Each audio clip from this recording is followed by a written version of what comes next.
Yep. What opportunities does globalisation present for newly promoted football clubs in the Premier League? Well, the difference between the kind of exposure that even a leading championship club gets and a Premier League club gets is everything. I mean, somebody gave me an example a few years ago when Ian Holloway, the manager Ian Holloway, was promoted with Blackpool, and the person said, who in the world would have heard of Ian Holloway until Blackpool were promoted? Now, in African jungles, in the prairies of America, everyone will have heard of Ian Holloway. And I think that's what the Premier League provides. Well, everyone who's interested in football will know of Ian Holloway. And I think that it provides that reach, that global reach that really provides unlimited marketing opportunities for clubs, and also, beyond marketing, the ability to make your club popular and well known in other countries, which you had to do by touring in times when gone by. I mean, for example, there was a player called Stanley Matthews, who was the first recipient of the Football Writers Association Footballer of the Year Award in 1947, and a very, very, probably the most famous English player of his era. And he toured in Africa with Blackpool, who play in that distinctive orange strip, tangerine strip. And there's a team that still, to this day, play in the Sierra Leone First Division called the Mighty Blackpool. And that's you had to tour Blackpool. You had to give up your entire summer to get that, to get a quarter of the kind of reach that just being in the Premier League now gives clubs. So the obvious opportunities for a club like, say, Burnley or Blackpool or any club coming into the Premier League for the first time are quite staggering.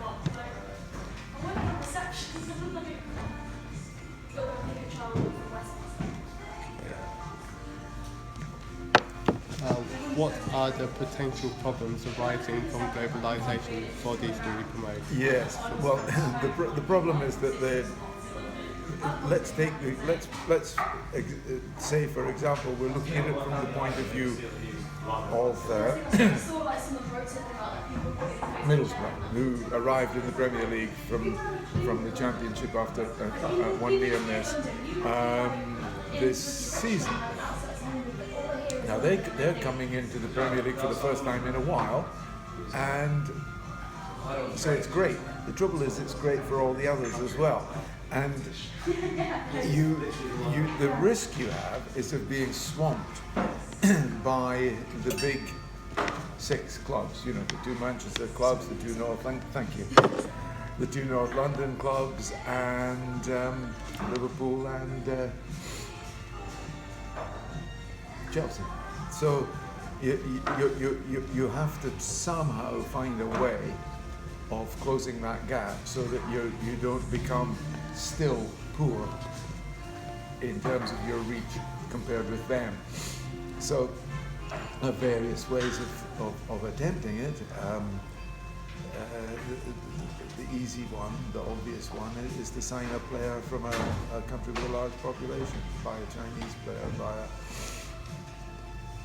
South African player, do something like that. But that comes with the obvious problems that those countries don't produce very many good players. So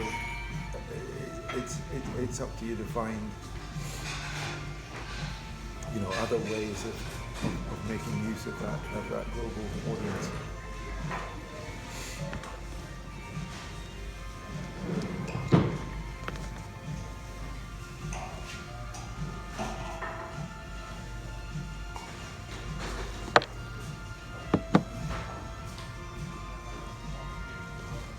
What are the financial implications of globalisation on newly promoted football clubs in the Premier League? Well, positive. In that, what you find is that let's look at television revenue, and I think sometimes talking about football entirely in terms of television revenue is a bit short-sighted, because what you find with that revenue is that it goes straight into the pockets of the players, and the players don't get any better, they just get richer, and you still don't have enough. The club still doesn't have enough disposable income to improve its stadium and so on. So I think you must look above television revenue, but at the same time, the television revenue is staggering and improving all the time. Particularly, you're asking particularly in terms of in the context of globalisation. It's particularly true in terms of global television sales or overseas television sales. The rise in that is becoming steeper than domestic. So that's the clearly obvious thing, because at the moment, while the global television reach of the Championship is so tiny compared with the Premier League, that getting over that line is just vital if you want to make further progress. Burnley have done very well. I think they're a very clever club in that they don't mind taking a step back to make a further step forward. It looks, as we speak, as if they're going to have a second consecutive season in the Premier League, and that in itself would be a great boom. And they've done it without overreaching in their spending. I think you'll find that Burnley's success will be long-standing, because they've invested their money properly. They've got a very good training ground, very good academy, and that's obviously the way forward for them.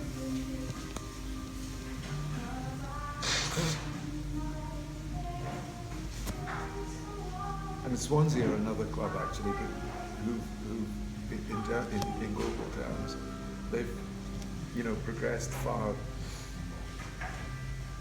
beyond any Welsh club before in terms of the international standing, I would say. Even though Cardiff did have one season, is it?